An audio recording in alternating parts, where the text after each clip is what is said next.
Yeah, that was a little bit intense, but the fact that Barbie Girl was playing over such an intense torture scene cracked me the fuck up.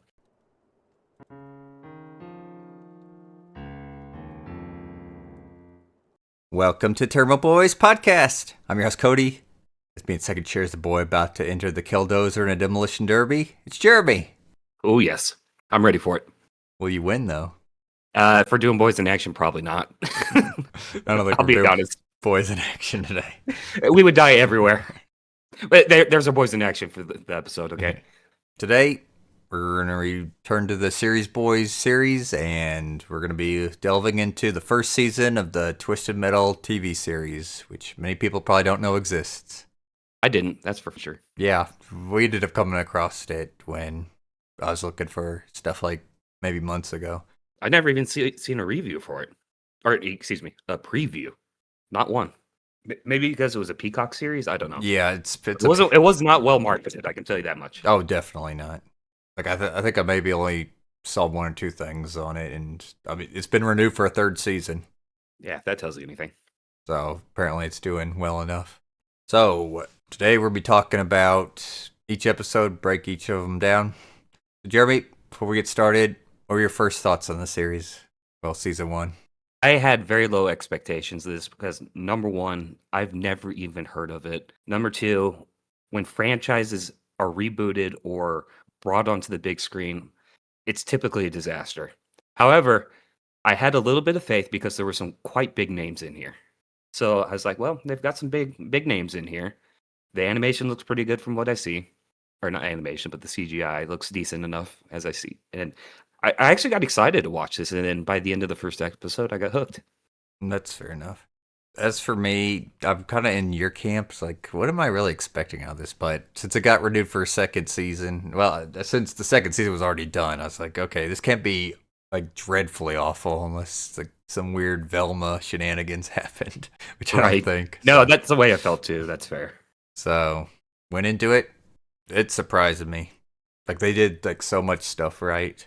I mean, it's a made for TV series, so it's not going to have like the greatest budget ever, and acting is kind of hit or miss at times, along with the script. But I mean, it's Twisted Metal. Like, how much of a script can you get? Yeah, I mean, there's there's not too much, but they do a well enough job into bringing backstories to the characters, so that's something I enjoyed. Yep. And for anyone unfamiliar with Twisted Metal, there's a reason for that. First off, there hasn't been a new Twisted Metal game in 13 years. Yep. So I don't know why we're making a TV series now. Second, I think there's like maybe like 8 games. Yeah, there's 7 or 8 games. Yeah, the idea behind the series is it started on the PlayStation, and you basically pick a car. Each of the cars are completely different, and you get thrown into like a demolition derby with missiles and machine guns. And the overall idea is the winner of the tournament, they meet with Calypso, who runs the tournament, and he grants them any wish they want. The wishes are typically, I don't know what you call them, like back monkey's paw wishes, where they fuck you over. Mm-hmm. So, Jeremy, let's start. Let's do it. So, episode 1, our intro into the series. Me and Jeremy kind of hit on this a little bit before the podcast, but let's go ahead and set the ground rules. Jeremy, what are your thoughts on the lore of the whole series? Okay. I'm going to say this about the lore. Without going too deep into it right away, I'm going to say the only thing consistent is the apocalypse throughout every one of these different takes on the franchise, I believe. I don't think Twisted Metal 1 had an apocalypse yet. And 2 I is don't know. 2 is kind of like, okay, we're going to go in here and just fuck everything up now. Well, let's just say it's the more consistent things of the lore because the lore changes through, I think, damn near every video game, and it changes with this show, but they do tie in elements of what is considered mostly canon, and I believe that to be Twisted Metal. I think it's Twisted Metal Black is what people consider mostly canon. I may be mistaken on that, but I know they liked it for the storytelling and the gameplay was good from what I read. I've never played Black before, but I know that's kind of considered like the modern. Well, the matter rebooted the storyline. It's got like more of the modern characters in it. Cause I do know the fan favorites are Twisted Metal 2 and Twisted Metal Black. yeah, oh definitely two's my favorite one. Yeah, Oh yeah, I do. I have fond memories playing Twisted Metal 2 as a kid, and I believe I played Black for a little bit, but I know I didn't finish it. Yeah, I've got memories of me stomping Ryan's ass in Twisted Metal too. Well, I mean, nowadays I know Thumper's kind of top tier character in that. But yeah, the series is plagued with like retcons, and it kind of goes downhill too. Like one really gets the thing started, then Twisted Metal 2, like everyone will always say, oh, that's the best one in the series. Then you get to 3, and they use like a new engine, and the engine doesn't work too well with the thing. And then the fourth one just goes completely off the wall. There's like barely any continuality between any of them.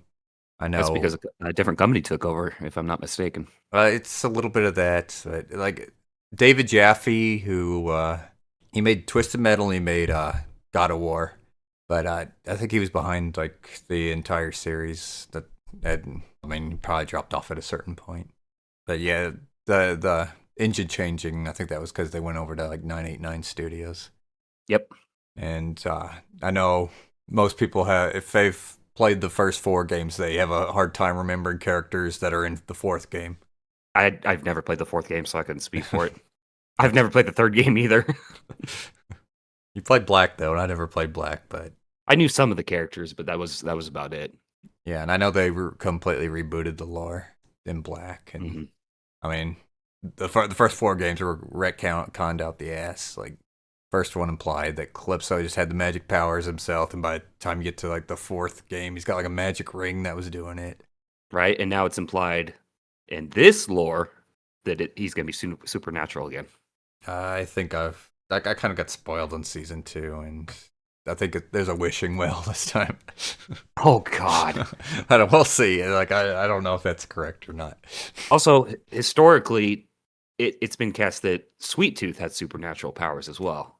Yes. I don't know which way they're going with that, but you can kind of see it towards the end that that's a possibility.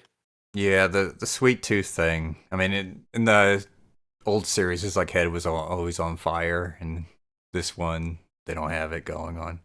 I can't wait to talk about Sweet Tooth. His lore is one of my favorites. Yeah, we'll talk deeply into Sweet Tooth, so but let's get started. So, episode 1, our pilot episode.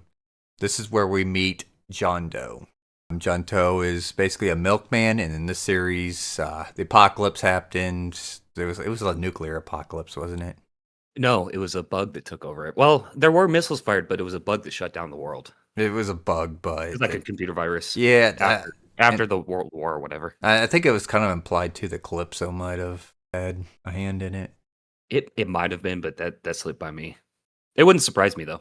But yeah, so some of the cities they walled themselves off and they're living normal lives, while Milkman and everyone outside the city walls they're kind of fending for themselves. And the Milkman have to basically deliver packages between the two.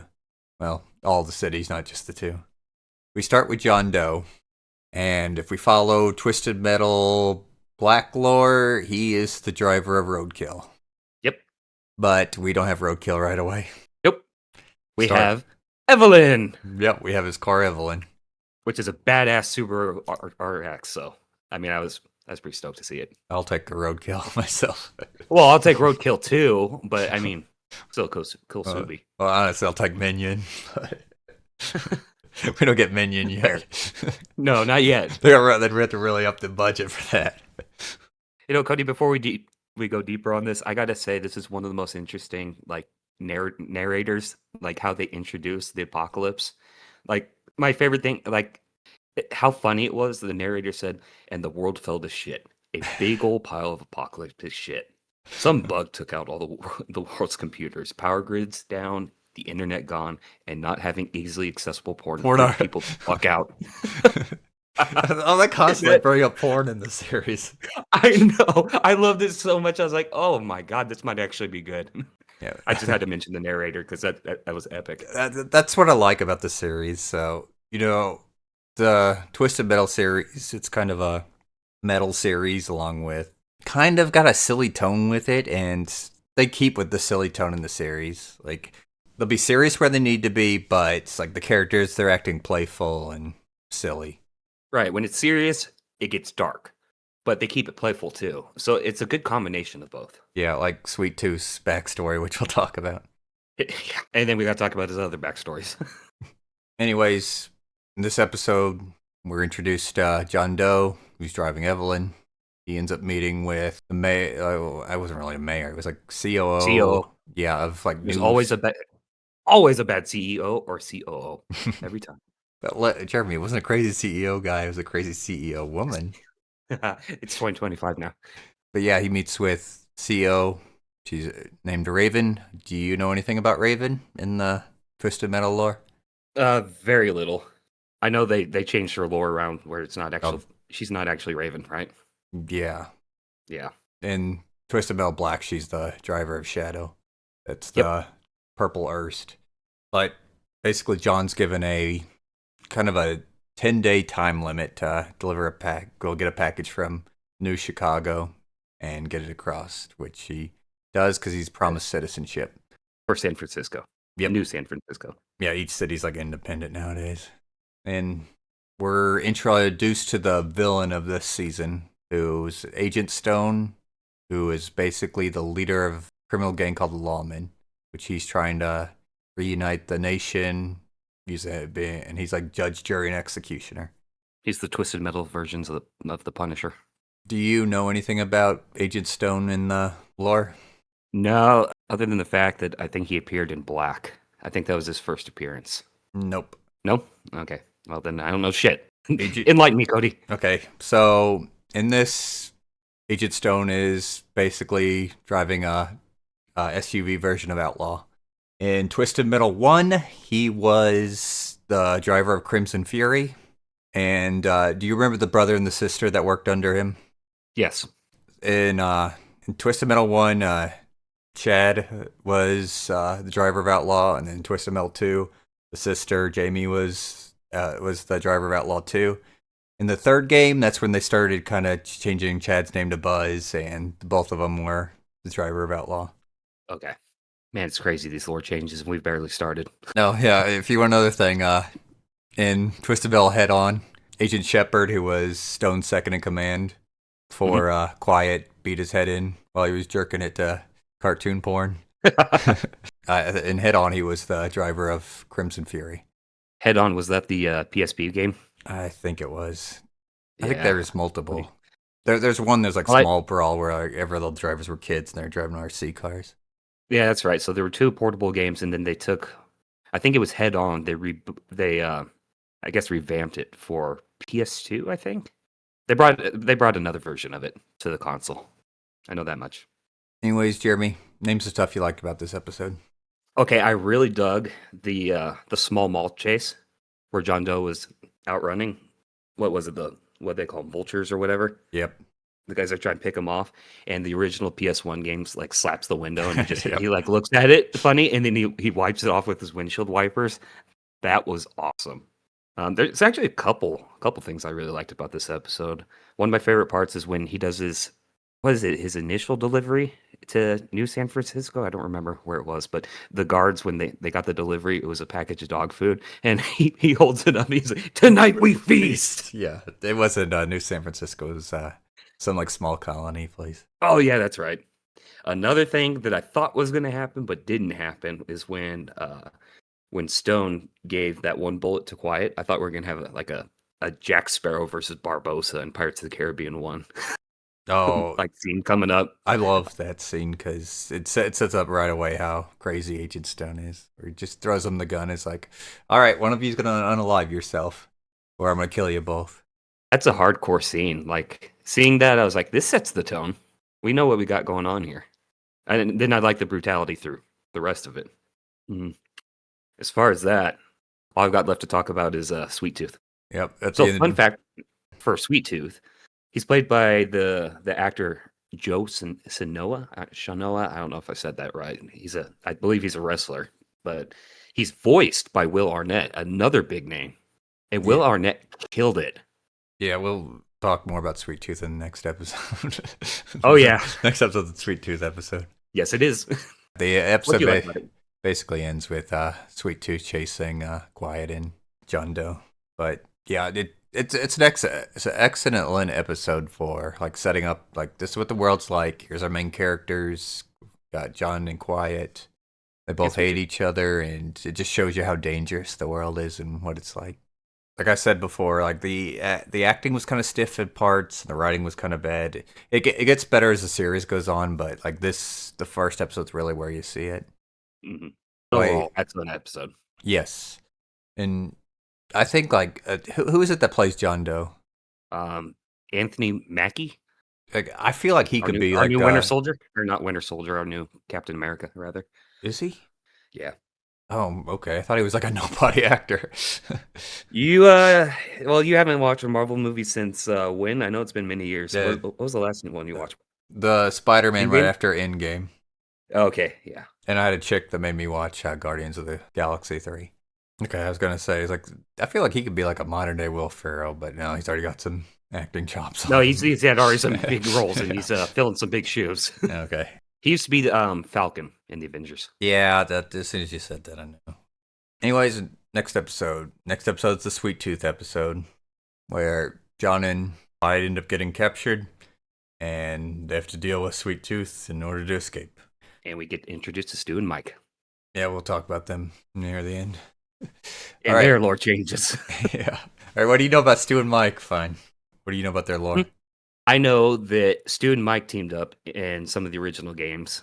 Yep. However, Stu and Sweet Tooth team up in this series for the most part. Yeah. So in Twisted Metal 2, Mike and Stu are the drivers of Hammerhead. In the first game, it's Mike and Dave, and I've already been spoiled, and I know Dave's in the next season. But here, they kind of went with the same thing where they're kind of like idiots, I'd say. They're comic relief characters for sure, especially Stu. Yeah. I mean, even in the games, they were kind of, for what little lore you have, they were comic relief. I remember at the end of Twisted Metal 2, their ending was like, hey, Calypso, we want to fly. It's like, all right, your wish is granted. They go jump off like the skyscraper that they're on, and they fall into their deaths. Calypso's like, you guys forgot your first class tickets. I cannot wait to see Calypso. I mean, we get some hints to him when John Doe pulls into New Chicago in the upcoming episode. Yep. But yeah, I can't wait to see Calypso. I know he's big in the second season since they're actually getting into him. Yeah, the tournament actually happens, if I'm not mistaken. Anyways, other than that, what are your thoughts on Sweet Tooth? Okay, I'm gonna go out there and say he's my favorite character. Like, he's iconic to this series. They definitely changed the hell out of his lore multiple times. My favorite lore regarding Sweet Tooth is, I think it's from the Black series, where he's always been a serial or pasted as a serial killer in the series, and just kind of psychotic. But in Black, if I'm correct, he had a split personality disorder. One was his serial killer side, and he actually kills his entire family after carving a clown mask, except for, quote, the one that got away, which was one of his daughters that stabs him in the eye to get away. Yep. Okay, so let me explain the split personality thing. So in the early Twisted Metal games, I know one. I think one. I know two. I think maybe three. Roadkill is driven by a homeless guy named Marcus Kane. Sweet Tooth's name is Needles Kane. Twisted Metal Black, that's when they started doing the whole Marcus Kane, Needles Kane split personality thing. The thing with Marcus Kane was always that he was supposed to be a homeless guy that was like breaking the fourth wall, like, oh, I'm in a video game. It's like a reality's not real type thing. It needed to be like in a sane asylum. I think that's what Calypso gave him in the ending of 3. Like, I want to see the world for what it is, or something like that, and threw him in a fucking insane asylum. But yep, in this one we got John Doe eventually becomes Roadkill's just Twisted Metal Black lore driver, and then they explain the whole Marcus Kane, Sweet Tooth, Needles Kane thing, but we'll talk about that in a later episode. But here's what I've been saying for a while. When you do a clown character like this, the One Piece live action season 1 did it really well, just like this. If you make the clown character like really charismatic, makes for an excellent character. And that's what they did with Sweet Tooth. He was like extremely charismatic, and unlike Buggy, Sweet Tooth's an actual psychopath. Yeah. Possibly supernatural psychopath, yet to be determined. Yep, we'll see. Although I'm gonna put my money on he is borderline supernatural after what happens to him. So Sweet Tooth's just like, I'd say him and another character, which we'll get to, are probably the best characters in the series. And Sweet Tooth is a recurring character too. Kind of helps that he's like the series mascot. yeah, I mean, please don't kill the icon of the entire franchise. Yeah, this episode's just great. Probably my second favorite episode. Yeah, Jeremy, I would put that up there as well. so Jeremy, what'd you like about the episode? Honestly, any screen time with Sweet Tooth. That the play was hilarious when he had Quiet and John. That killed me. I love the play because it's like no one's ever. It's like I'll let you go if you survive my show. It's like no one's ever survived to Act 3. So you think it's gonna be some like stunt thing, and the whole thing is just him doing like a infomercial for the hotel. And I just love it how they like get out of that sticky situation. Quiet's like it was garbage or whatever she says after John's trying Yeah. to kiss ass, and Sweet Tooth is getting pissed off. She's like it was shit, and he actually respected it. Yeah, it's boring. It's like you just stole this thing. It's like, you know what? I respect criticism. Like, all right, I'm going on the road. He sits there and serves some steak too. It's like, yeah, I got a whole herd of the things up on the 4th floor. Which after you've seen the whole series, you like realize like they're eating like possum and squirrel all the time. So Yeah, and then the more exotic meals are owls apparently. yeah, Is this when we get introduced? What did he name the body he carries around with him? Was it Henry? what was it, Henry or Herbert? It was a It paper was, bag. but didn't it have a body, a head in it? No, it's empty. No.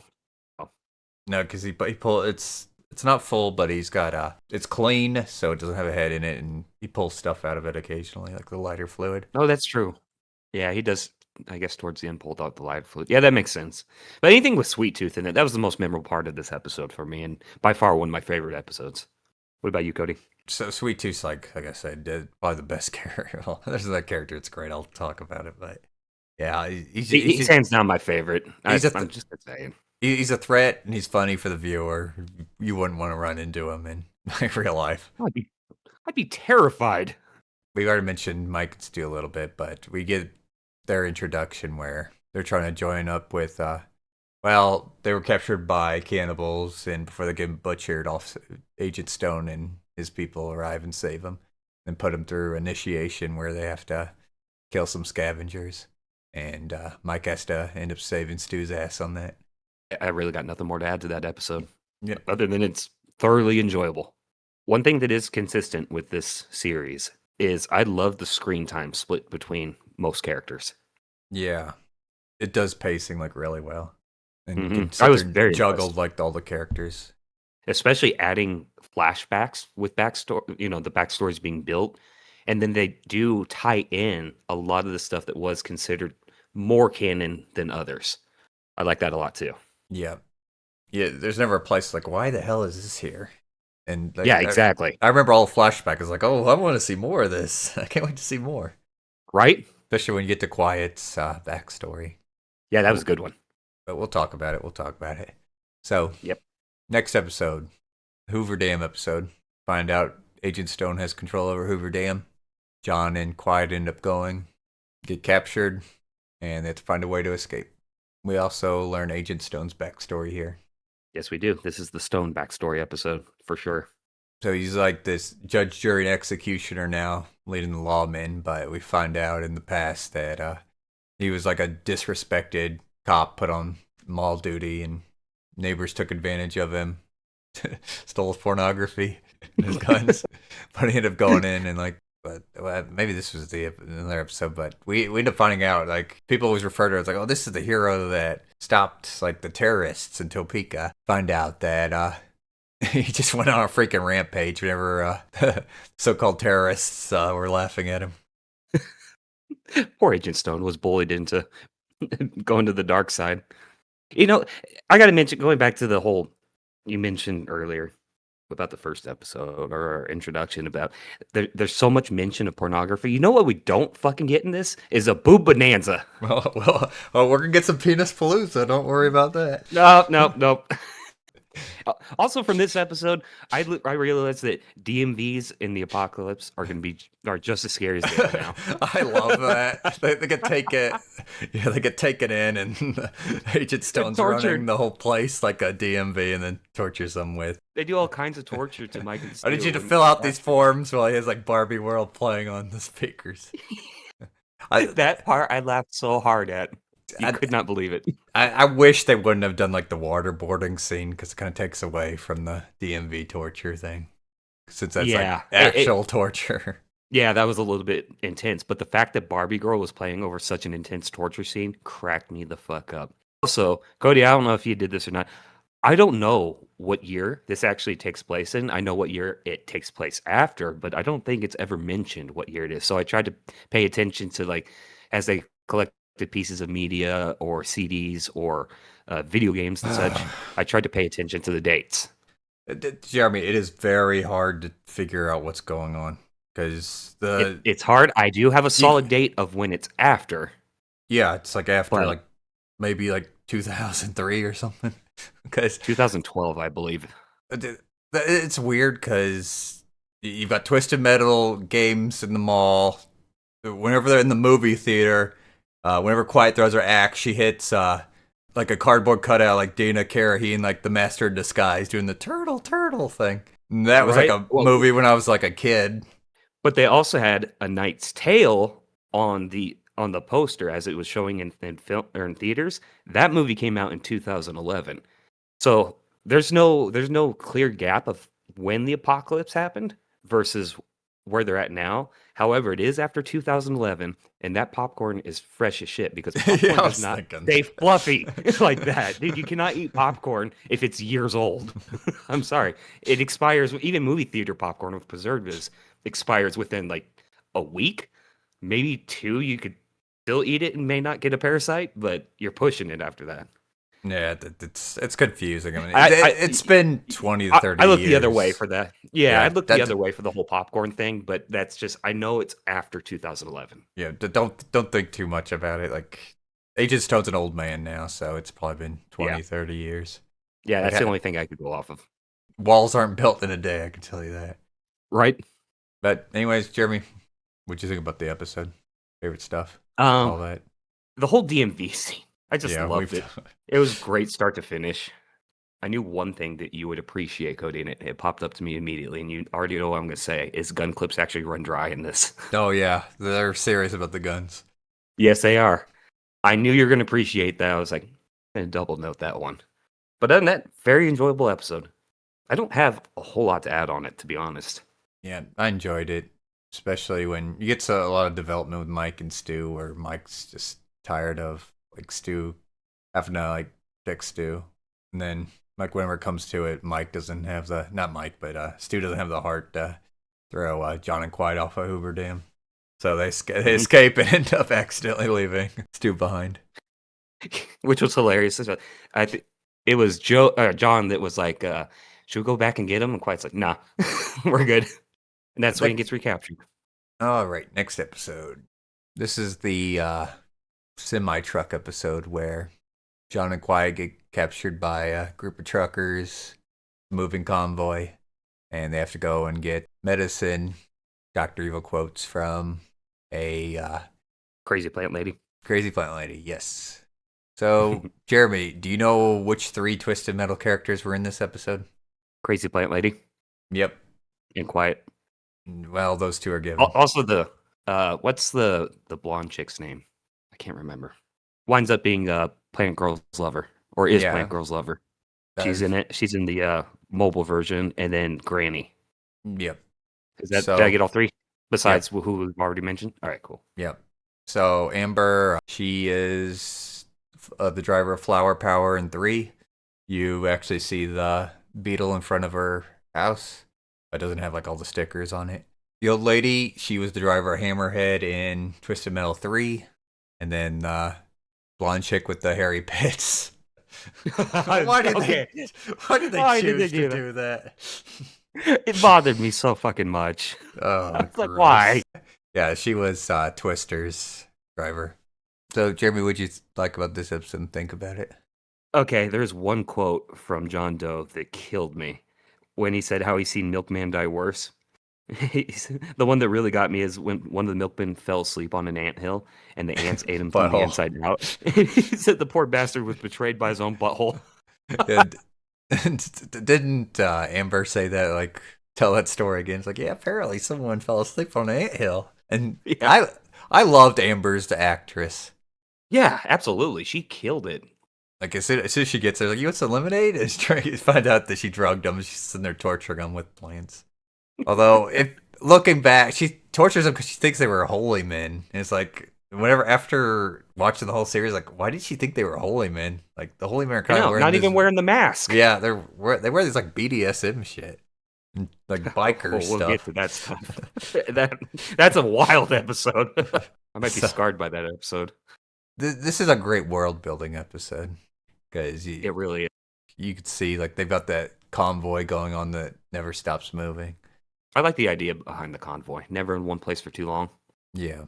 Liked it a lot. And of course, we had our movie theater scene. No, that And was. you already brought up the Master of Disguise, and I brought up Knight's Tale. So, is this the? I Yeah, don't this is the. This is where Granny passes away too at the end of the episode, isn't it? Yeah.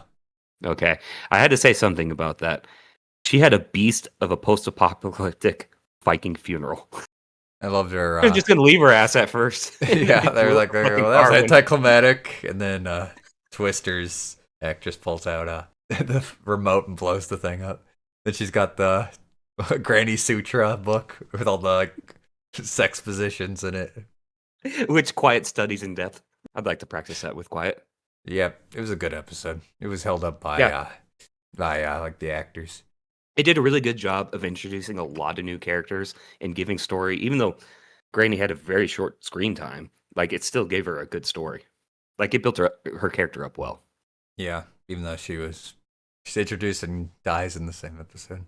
I know it's such a short time, but like you still feel like you know the character. Yeah, that's what this series does really well. What about you, Cody? Anything more to add to this episode? None I can really think of. It's just a good episode. Good. Oh, by the way, good world building. Yeah. Well, what was that movie they were watching in the movie theater? Oh shit, I can't remember. Is it Metro Man? It was, it's something I've never seen. I think I've seen a picture of it or one or two pictures of something about it. I've seen the clips of it, but it's like I don't remember. It's an actual movie, I'll say that. Yeah, I don't know what the hell it is. All right, but anyways, let's not worry about that too much. Yeah, the movie theater scene, we can't dig too hard into that. Let's just go with the flow. Otherwise, we're going to tear it apart. Yep. All right, next episode. This White's is where. story. Yep. Well, no, it was really. It's part. It starts with it. It starts with it where she ends up stealing Evelyn from John and goes after Agent Stone, trying to get revenge for her brother having to unalive himself. Miserably. There's really not much to this episode other than that. I will say though, I like Sweet Tooth back in it. This is the episode where Sweet Tooth ends up soloing the Hoover Dam. Which is awesome because when he throws the woman's body, the guard, he literally yells out, "Woman's body!" He throws it at the other cops and the other lawmen. Yeah, literally a place full of like armed police officers, and he solos the whole place. And if I'm not mistaken, this is where he rescues Stu, right? And this is where they officially team up. Yeah, it's like your name starts with S. Mine does too. What they call themselves, the S team? Yeah, something like that. I also like the homeless guy at the start. That whenever John's knocked out, like the homeless guy with the cod paste with the gas mask. Oh god! It's like, ooh. I blocked that out of my memory. I was hoping you wouldn't bring that up again when I saw that episode. I was like, oh, the guy was crazy. He was like undoing his pants, like Willie. You expect like some epic fight, and then like, John tries like doing a throwing knife thing at him, and then, like misses. Like, oh, I got your knife, and then pushes him. The guy falls. I was like, all right, let's finish this. The guy ended up impaling his eye on the knife. Like, okay, that works.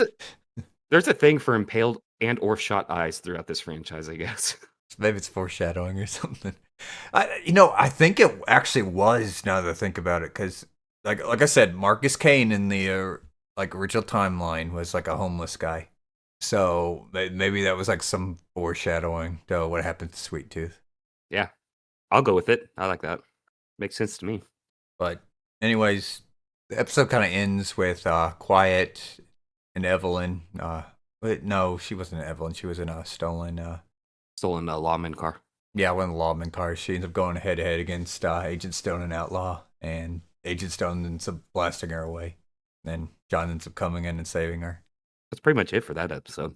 Yeah, there ain't much to it, but name some Still stuff good you like. episode. Yeah, name some stuff you liked about I it. mean, Jeremy. honestly, I did like how Quiet was infiltrating the lawman camp or lawman station. I like that scene a lot. I did like the battle, even though she failed miserably, and John Doe came up last second to save her. It's kind of foreshadowing for the next episode, but I love it when Quiet starts questioning John about it. Well, is Stone dead? He's like, yeah, I think so. Yeah. But my favorite part of the entire episode is when he throws that woman's body and he calls it out when Sweet Tooth does. Yeah, Sweet Tooth stuff is great, and then I love the battle between Outlaw and the police cruiser. And it was nice to start to get to see Quiet's backstory. Like I wanted to see a lot on her because she's obviously one of the huge main characters. So that was nice to lead into Quiet's real backstory episode, which comes next. Oh, I forgot to mention, Twisted Metal Black, Agent Stone was the driver of Outlaw. Yes. I think I did mention that. Yeah, I don't think you mentioned it. Now, here's the thing too.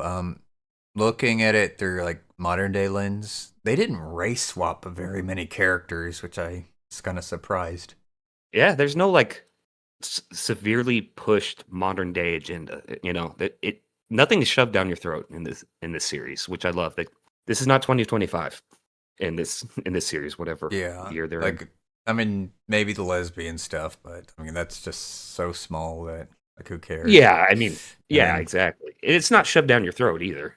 Yeah, I mean, you could say Agent Stone was race swap, but then again, in one he was a white guy, and then in Black he was a black guy. So yeah, so but again, which one? Which one's ever changing franchise? Yeah, then there's another character we'll talk about when we get to it, but I'm fine with that. Yeah, oh, absolutely. All right, next episode, the restaurant episode. This is the episode that does the trope where two characters are locked into a place and they have to work out their drama and you get backstory.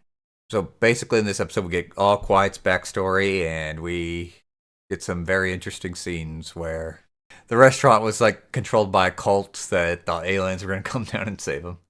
Anyway, Jeremy, I got to ask you the question. Yeah, have you ever had sex in a ball pit? Not yet. Okay. That's fair enough. Someday. Someday. That's on the list, though, after watching this. I was like, man, that looks fun. I think it'd be annoying. Yeah, it honestly would be.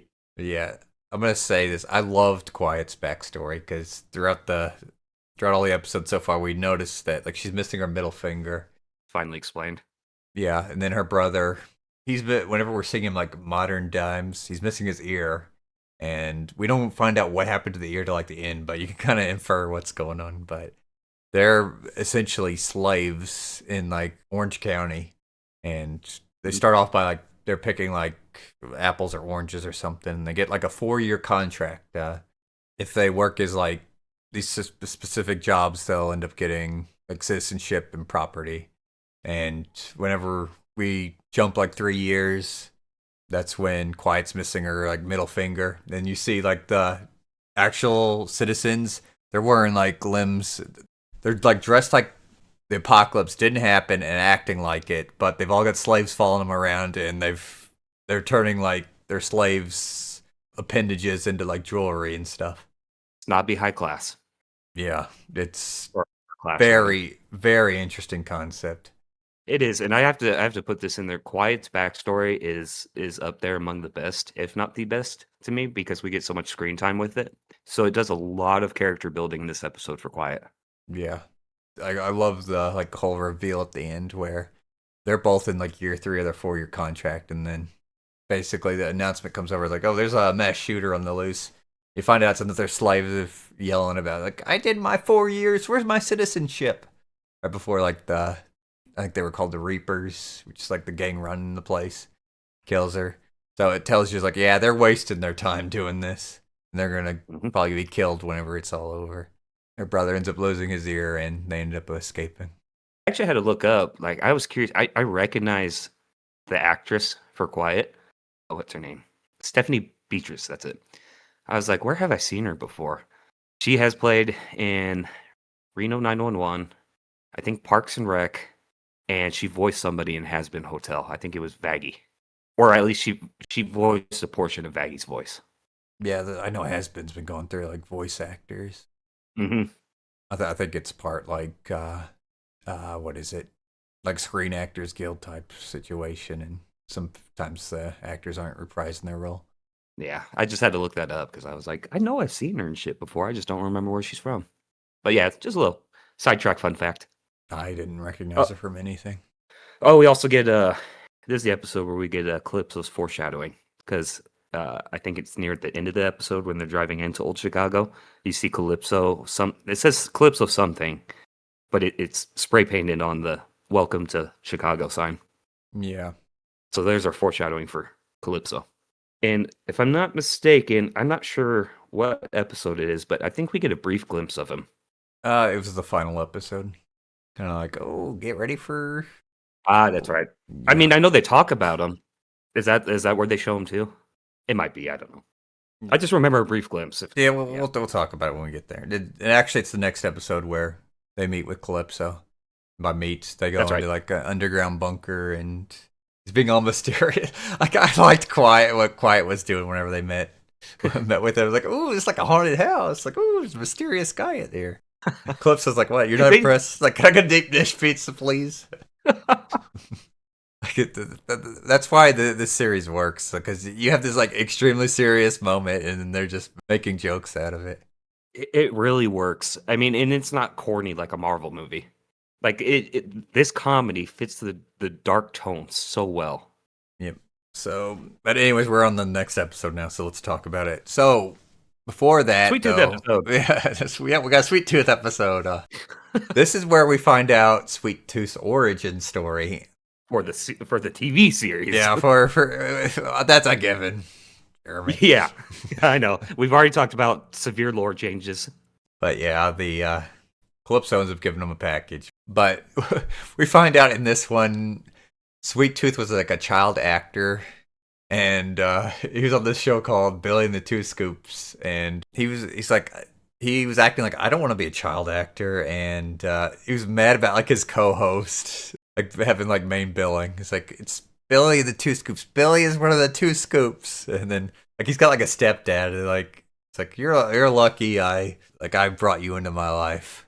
And then he ends up getting like pissed off and grabs these like knitting needles and like kills like the Billy, who turns out to be like just a dog. So wild. What was confusing me up to this point is like I've already gone over the Marcus Kane Needles Kane thing, but like everything of Sweet Tooth kept like had the initial M Kane on it. I was like, are they doing the Marcus thing? We find out like Marcus is a real name, but he's called Needles Kane because he grabbed the like knitting needles and killed the dog with it. And now we know. Yeah, it is like the name Sweet Tooth comes from like some catchphrase he had on the sitcom. But we find out like, yeah, like I had like he got sentenced to, he was thrown in like an insane asylum for like 35 years. Then 10 years later, the apocalypse happened. But this episode starts with him, Stu, and like all the people he rescued going into the insane asylum to basically meet his parents. You find out like he tracked down his parents and threw them, locked them in alive in the insane asylum. Starts smashing his stepdad's skull in. It's supposed to show you that Sweet Tooth is 100% batshit crazy. Oh, absolutely. And Stu needs to be careful of this guy. I will say the dynamic of Sweet Tooth and Stu works very, very well. Yeah, because like Stu's just kind of rolling with the whole psychopath thing, and I can't remember if this was the episode like where, yeah, they capture Mike in the episode. I think so. They do anyway. I think Yeah. so. Yeah, we're nearing the end, so this was the episode where Mike gets captured, and Yeah, it is. It is. He keeps him like here's your pet for you, Stu. And like Mike's like, they even warns like, this guy's a complete psychopath, and eventually he's gonna turn on you. but it's supposed to ask you is like who is really like who should he trust? Should it be Sweet Tooth, who's been nice to him the whole time, or Mike, who's been kind of betrayed him? Yeah, literally betrayed him. Yeah, but like Stu's like kind of saved Mike a few times up to this point. So that was a really interesting dynamic. And another thing too that you may not have caught when we get to the flashback with Sweet Tooth's past. The stepdad mentions like, "Oh, I could have left you in that taxi with your dad's in prison or something like that." But basically, he was saying that Sweet Tooth's actual dad was like a criminal. Yeah, You, I didn't pay too much attention to that, so it kind of went over my head. you're probably not familiar with the lore. That's why you didn't pay enough attention. In Twisted Metal 2, the final boss is Dark Tooth, who is Sweet Tooth's dad. That I So do not remember. I played the shit out of Twisted Metal 2, but it was so long ago, I did not yeah, remember that. you probably don't remember it, but Not at all. yeah, they're. I know in I think it was like Twisted Metal Hands On. They did Sweet Tooth, but it ran Dark Tooth. Or maybe it was Black. It was something, but they're what they're doing is they're foreshadowing if they ever need to use Dark Tooth as like a villain character.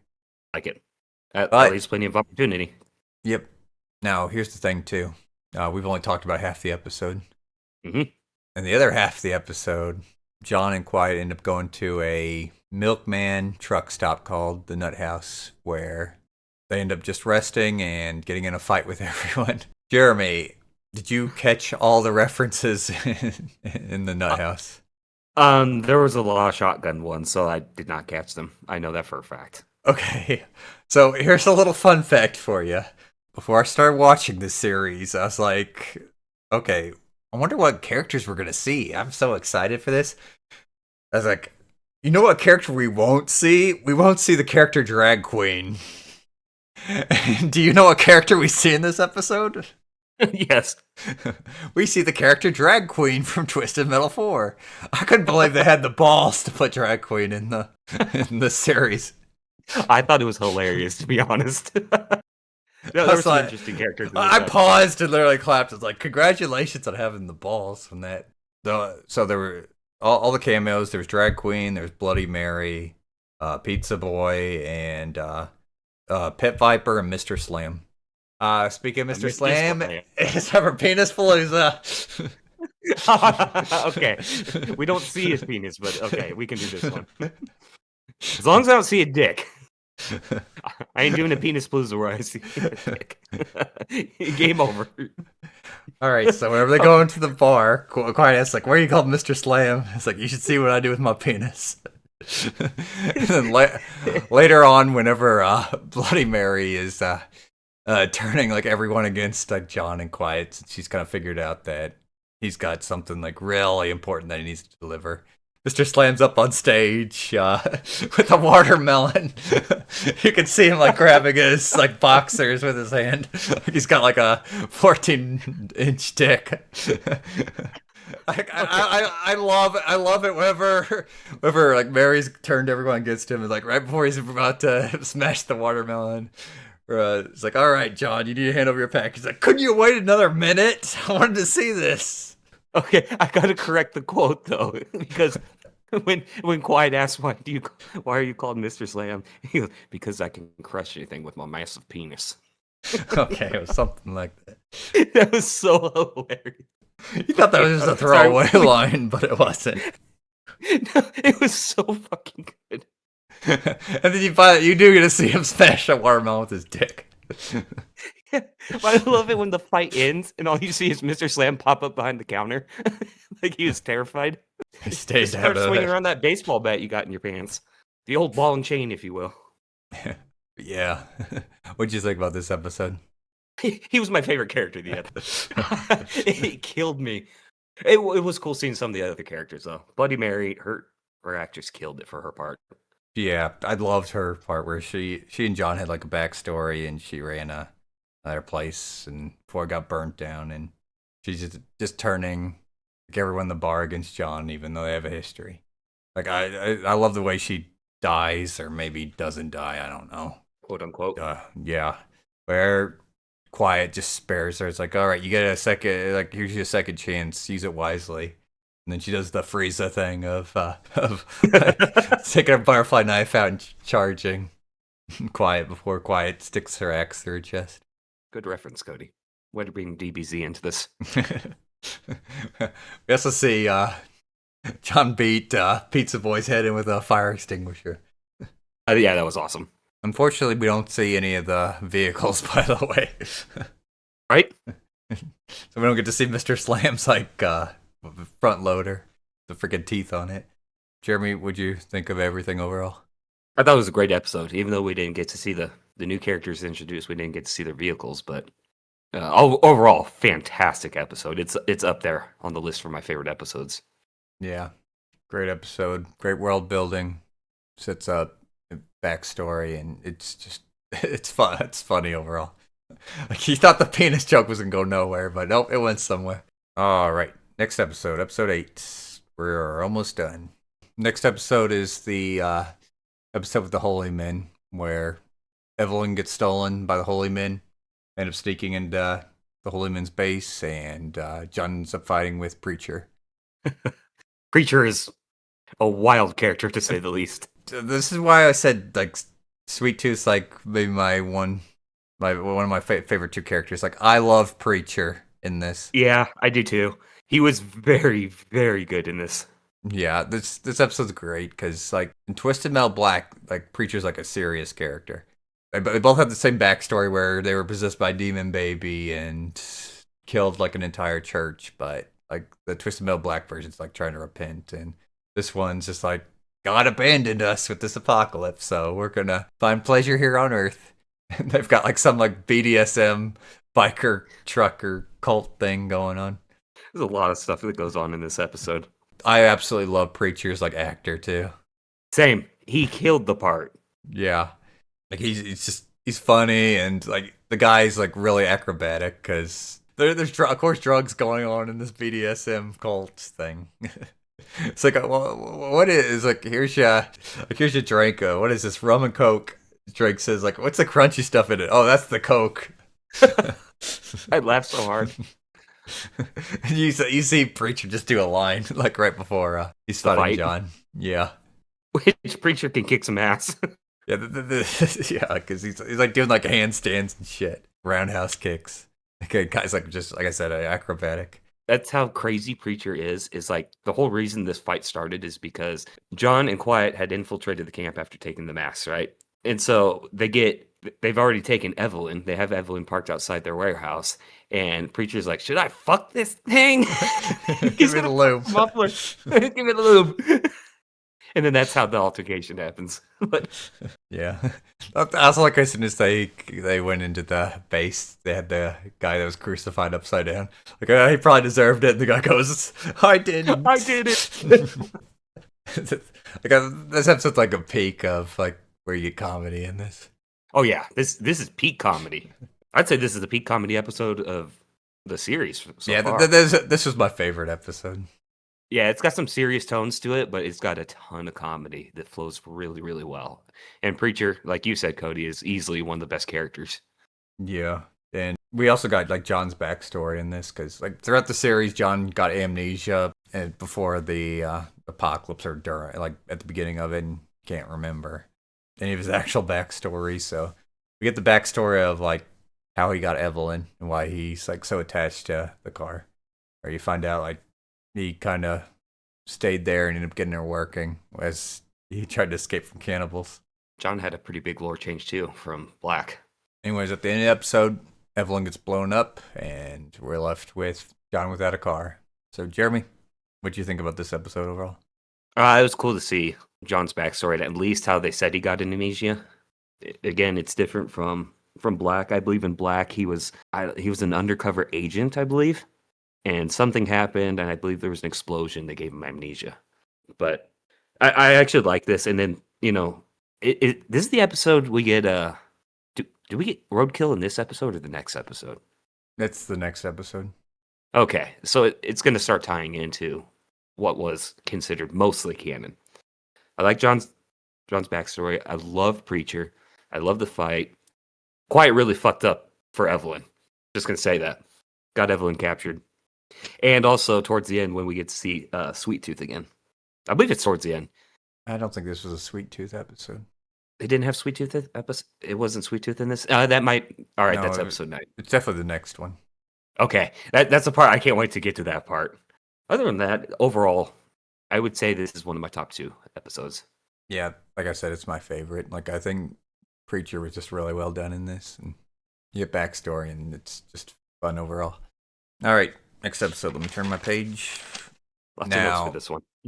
Yeah. So this is the episode where we get roadkill for the first time, where Quiet ended up fleeing, and she thought John was dead. Which there's some of these endings, like I don't know, like how people escape or how all this shit happens.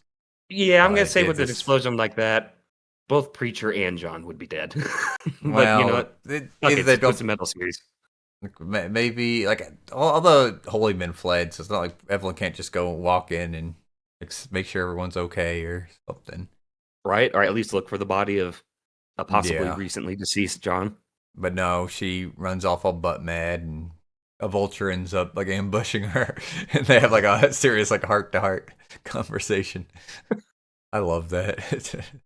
Evan was like, "Oh yeah, my what was his girlfriend's name? Like Sasha or Tasha or something." Something like that, I think. Yeah, she left me for meth. I know how that feels. Your guy left you for a car, but mine left me for meth. She was amazing. Anyways, I'm gonna rob you. So hand over that bag you got. That looks important. Yeah. Wait till the end to find out how important that shit is. Yeah, but major foreshadow. It's not.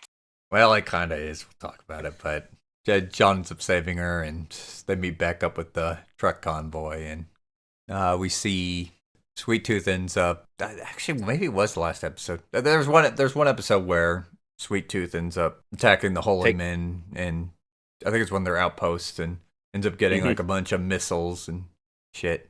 Love it when he takes the spray bottle when Mike is talking back. He starts spraying them. He's like, "Bad dog, bad dog." Yeah, it's like, oh, I gotta go refill my. I gotta go refill. He comes back, and the liquid is yellow. It's full of piss. He's spraying him with piss. He's like, "Bad dog, bad dog."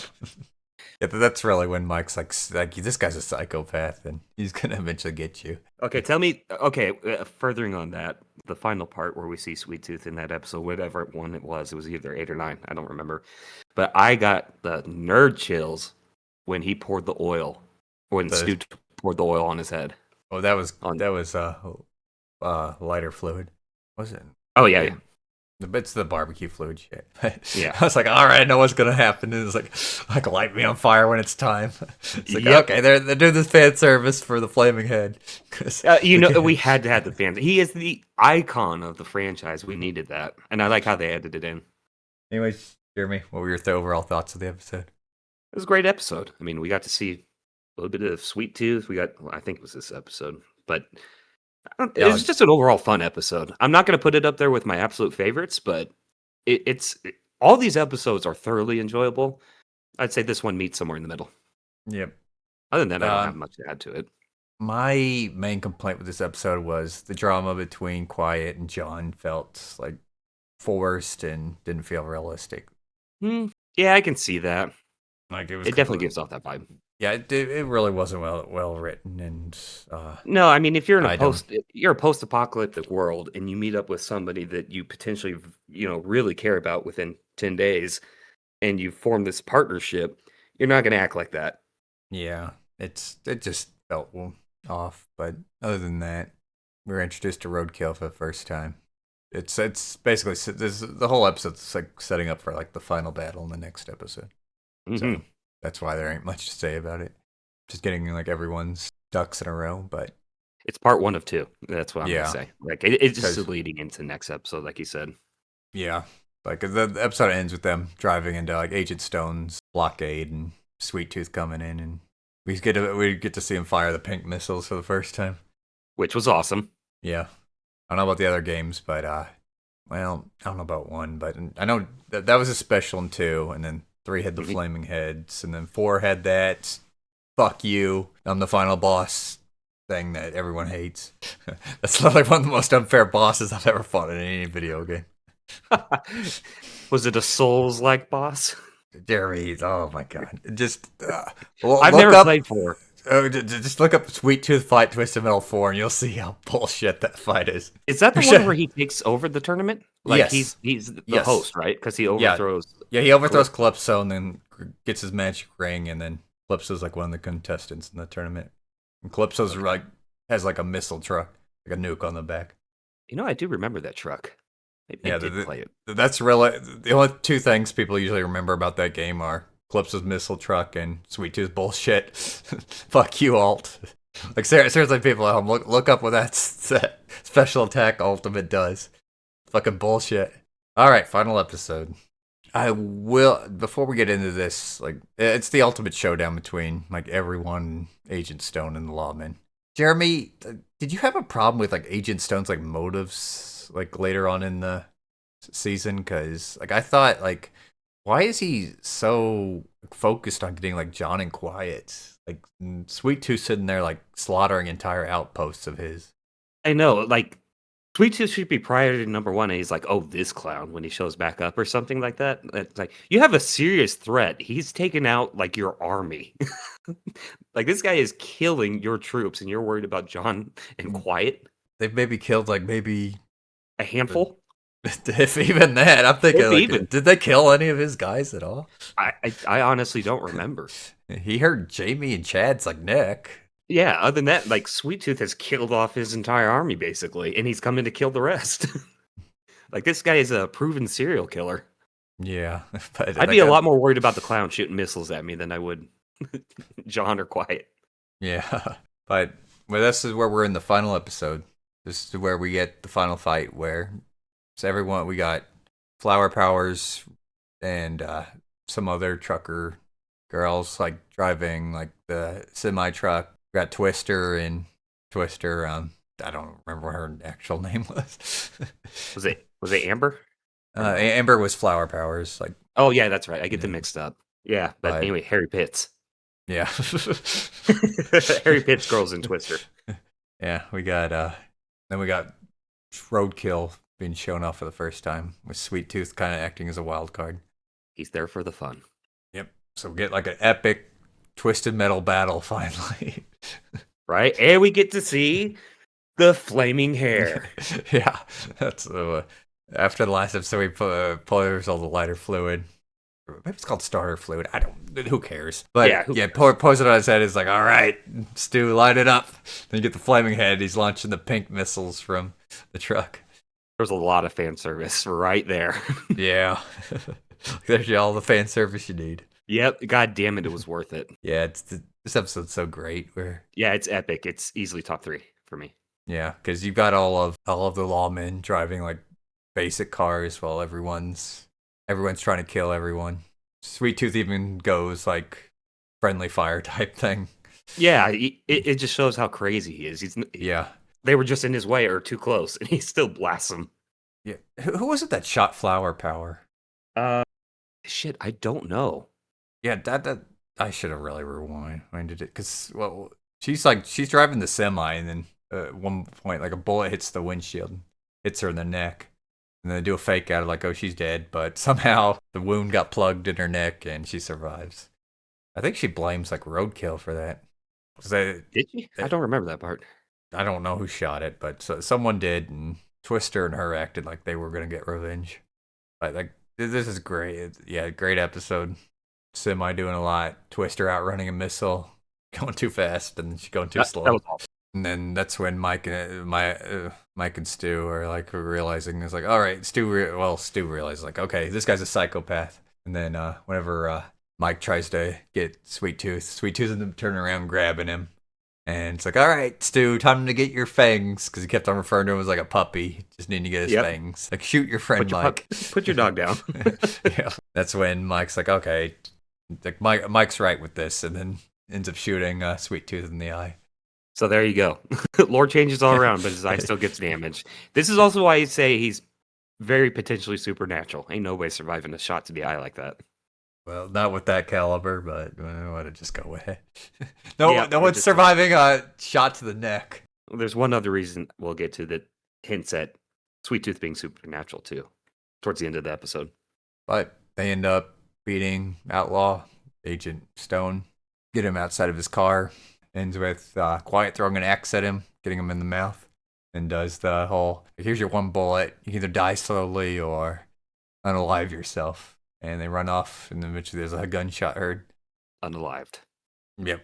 Well, it's implied he unalived himself. Well, yeah. They don't show it, though. I don't know why he unalived himself, because I think you might have been able to stop the bleeding on that. Yeah, I mean, it was in his jaw. I mean, I think he could have worked through that. I would have immediately ripped the fucking axe out and ripped my shirt off and start plugging that wound. Yeah, that'd be... Wouldn't want an axe in the face like that, though. Yeah, it's supposed to be gory. Come up type thing. It was definitely a gory comeuppance. Ryan, you missed a good comeuppance. Now it's time for the Lord of the Rings wrap-up. Stu and Mike end up escaping. And running over Sweet Tooth. Well, we'll talk about that. We still got some ways to go, Jeremy. Okay. Quiet and John make it back to San Francisco. Only John can go in. Quiet shoots him and runs off. Because she can't enter. To force him to go. Yeah, to force him to go. Because he's doing that, I'm staying with you type thing. And she's like, go without me. There you go. Just shot him, take him in. Shot him. Then we follow like John's like normal life for a few months where he's adapted to the society. Can't ride a bike though. For shit. That's one of my favorite parts of the series. He's trying to ride the bike. He's like, fuck you, and throws it away. Yeah, but he's trying to adapt. By the way, Jeremy, it's time for another Penis Palooza. Oh, God. Jeremy, what'd you think about those dicks he was drawing on those toaster strudels? They were getting sad over time. Flaccid, if you will. The more sad he got, the more depressed he got. Yeah. So did his dicks. I thought that was interesting because he ends up like starting like, yeah, I'm a citizen now, and then everyone knew it was gonna happen. Where like, oh yeah, I'm starting. This is getting old. I miss the outside world. But like, I thought it was just poor acting. But like, everyone around him's like always greeting him, being friendly with him, and just, like I thought like the actors were just being like stiff or like poor actors. But like, you find out like Raven is like, yeah, Raven is like it has like all these like people acting. So, good job with that. Yeah, that was very good. Yeah, because it felt fake, and it turns out it was fake. Right? I also liked whenever the pizza guy came to the door. Oh, he's like, I need to give you something, right? Yeah, like I owe you a tip, right? It says like a fistful of bullets. It's like, what? You're supposed to give me money. It's like, no, wait. It's like, you're supposed to give me something else. Like, oh, did you want gasoline instead?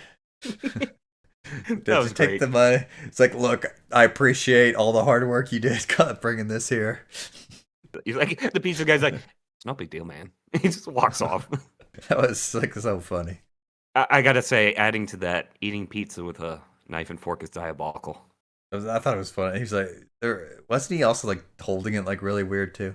Yeah, he was. It was like, oh, that's right. Like putting it overhand and like trying to shovel it in from the wrong side.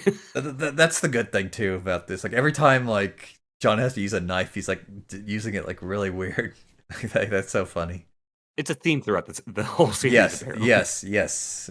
Like even in the first episode, whenever he's like with Raven and her fake husband, I should have saw that fake thing coming. Now that I think about it, after the first episode, I just didn't remember it. Right. No, it was good. It was really good. But we find out, yeah, everything's fake. The package he was supposed to deliver was just like it was supposed to be like ice cream, Rocky Road ice cream, but what ice cream was it? It was like the wrong ice cream. Yeah, I can't remember. It had marshmallows in it. Yeah, it's like I hate. She was like, "Ew, marshmallows." But overall, it was just a test to see if John was good enough to enter the Twisted Metal tournament coming up. Turns out he is. Yeah. She keeps trying to butter him up. It's like, oh yeah, by the way, here's your childhood house. I know you don't have any of your memories. Here's all these pictures from your childhood. It's like, you want to stay here now, right? He's like, no, not really. I want to leave. Like, okay. And then the guards grab him. I was like, all right, here's the thing. Clips is going to host a tournament now. You're going to enter it. You got it? No choice. There you go. Ready for season 2. Meanwhile, we go outside, and Dollface is introduced when Quiet, who's been acting like a Robin Hood. I was going to say the same goddamn thing. I mean, it's pretty freaking obvious what she was doing. Yeah, from, like milkmen's, like rich people, and given to the poor. But Dollface is introduced, and She wants to know where her brother is, which we now know is John. And we also get the image. Well, we cut to the scene where Mike and Stu are relaxing in the woods with mannequins Oh like wait, their girlfriends. that's after they ran. This is Yeah, after they ran Sweet Tooth over when they were escaping the dam. yeah. So now we Well, cut back to where they're relaxing in the woods with the blow up dolls or whatever the fuck they were. yeah, they were mannequins, but yeah. All right. Do you want a skinny dip with yours? Like, oh, I tried that. It sank right away. Then Sweet Tooth comes out, like just covered in flies. Like, hey guys, how you doing? That was epic. That's the other reason I think he's possibly supernatural. Yeah, Guy got shot in the eye and he got ran over at high speeds. He just comes but out of the woods like nothing. nothing. He grabs Stu and hits Mike with his machete and drags Stu off. Jeremy, That was epic. what were your thoughts on the episode? I love the episode. It was so epic. We were all waiting for this to see cars on cars on cars. That's what the Twisted Metal series is. There was great build up into this episode, and I think it capitalized on it. Yeah, totally agree. Great episode if you like Twisted Metal. It's got more endings than Lord of the Rings. But it's setting up for a future season. It's just got so much character development. Like I said earlier, they don't do much race swapping, but they did race swapping in here with Dollface, where she's black now. But it felt natural because they're going for a plot where she is John's sister. So I'm not going to complain about it. Nope. I have no complaints with this episode. I mean, the thing is, too, is Dollface usually has her face locked away, so it's not. I know in like one of the games, maybe it was black, where she was white, but like it's fine here. Again, this is an ever changing franchise. Yeah, they can't. They had retcon problems in the first 4 games, and then they start rebooting like all the universe constantly. So there you go. So here's our other rendition of the Yeah, reboot. here's another timeline, universe, whatever. So Jeremy, that was Twisted Metal season 1. What are your I gotta overall say, final thoughts of it? absolutely worth the watch. I'm not gonna lie, I was honestly scared going into this, but I saw how it was gonna trend on the very first episode. I was like, if it can keep this up through most of these episodes, I will thoroughly enjoy this. And I wound up loving the season overall. It shocked me. Yeah, I was like that too. I was like, what am I getting into here? I started enjoying it in first episode, although the acting felt stiff, but improved as things went on. Yeah, Started it getting gets into that better and Twisted better. Metal goodness. Yeah, it's an absolute great series. If you like Twisted Metal, you definitely like this. A lot of nostalgia. I mean, it's a great series. Like they did really well. Zoomers probably won't know what Twisted Metal is though. Nope, I seriously doubt it. You haven't had a game in 12 years, and that game 12 years ago was widely panned because mostly focused on Sweet Tooth, Preacher, Dollface, and Mr. Grimm. Right? So they ain't gonna know shit about the originals, or very little. I think it was David Jaffe was still working on it. Yeah, I think But it was. I think the whole thing was that they were trying to. I think he was trying to do something different, and it just didn't work because people want like all the vehicles and all the characters behind the vehicles. Right? I remember that being the main complaint because you're fighting like these really weird giant bosses, mech suits and shit. Don't fix what's mostly not broken. I mean, the thing is I've often thought, I was like, why isn't someone making like a modern day like Twisted Metal 2? As far as I hear, it is a possibility now. Well, I mean, Especially with a not like third season coming out of this, it may cater to the audience enough for them to make I'm not talking about like a new Twisted Metal game. I'm talking like the genre as a whole. I'm surprised no one's tried it yet. Right. And if we're getting ready for season 3, then I still don't know why there's not a new game. Wouldn't you love a modern day Twisted Metal game? Like I said, it needs to be like 2, but it Or doesn't need to be Black. like like I said, I never played Black because everyone always says 2's the peak. Like a balanced version of 2. What we Yeah. want. No 4 where Sweet Tooth's got a bullshit special attack and the cars are tanky as shit, or 3 where it's hard to control anything. All right, here's this. Give us a Twisted Metal 2 gameplay and all that shit with as polished as it was in Black and a darker storyline like in Black. Keep it dark. Make a new Twisted Metal 2. That's all I'm asking. You hear that, game developers? Do you hear us? If not, you will one day. All right, Jeremy, let's scale this bad boy. Let's do it. All right, Jeremy. So today we got the video game scale. Woo! Jeremy, on a scale of the Super Mario Brothers movie, which is the newer one, not the old one, and Ooh. to Mortal Kombat Annihilation, where would you rank this movie? Oh God. Wait, Mortal Kombat Annihilation? Yeah, Hmm. Annihilation was that crappy second one. By the way, Oh, we've reviewed all these movies. By the way, yeah, highly we have. recommend watching all those reviews. There are Well, old this reviews was though, so they might yeah. be kind of Beware. spotty quality. You've been warned. Um, I'm gonna put this. Oh God, Super Mario Brothers was so good. But I'm gonna put this one red turtle shell above Super Mario Brothers. You thought it was better, huh? Because I'm I gonna like darker shit. I love. Don't get me wrong. I absolutely love the Super Mario Brothers, but I love the darker tones of movies. Jeremy, should it be a blue Art turtle shows. shell since it knocked No, Super that's Mario like Brothers? ultimate. It's like all that's ultimately better. I'm putting one turtle shell because that's more than a green turtle shell because you can't aim it. So it gives it a fair ranking. That's fair enough. I'll put it like one missed green turtle shell under the movie. Okay, so like barely underneath it. Yeah. Yeah, that's fair. All right, everyone. Thanks for listening to our episode of Tairimo Boys podcast. Don't forget to like, subscribe, leave a comment. Tell us what your favorite Twisted Metal game is and what your favorite vehicles are. Don't forget to ring the motherfucking bell. Stay tuned for more episodes.